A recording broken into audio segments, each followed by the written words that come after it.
To a one and only investigation. South Florida is among the nation's top spots for cosmetic surgery. Really, no surprise there.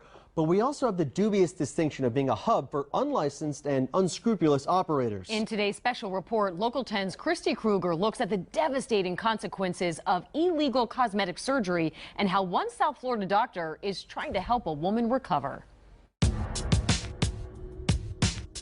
I knew better. It's just that she sounds so convincing. When the woman we'll call Teresa decided to improve her derriere, she envisioned having the curves of a celebrity. What she ended up with was this. It's affected my life a lot. To the point sometimes I feel like I want to commit suicide. I want to die. I don't want to live anymore because of the pain. It's horrible. Teresa's nightmare began 2 years ago. That's when she met a woman who said she could do great injectables, that she could do it a lot cheaper and in the comfort of Teresa's own home. But what Teresa got was anything but comfortable. 2 to 3 months later, the area started to get warm.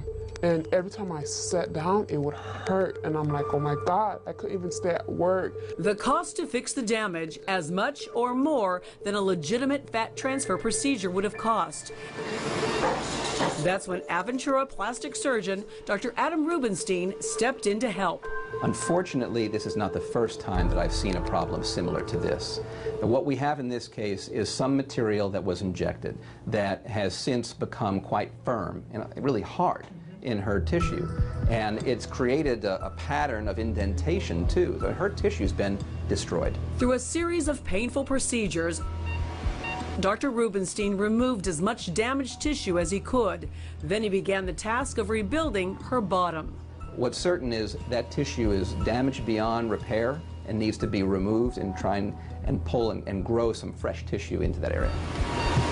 Though Dr. Rubinstein's efforts will ease her pain and improve her appearance, Teresa will never be the same. Unfortunately, in plastic surgery, it's not uncommon that we see people looking for the biggest bargain, and then they get more than they bargained for. What kills me the most about it is the fact that I risk my life. I can't believe that I actually risk my life. Such a frightening story, and it's still really not clear exactly what Teresa was injected with, but it may have been some form of silicone mixed with other substances. And be warned, insurance typically will not cover complications from cosmetic procedures. In the newsroom, I'm Christy Kruger, Local 10 News.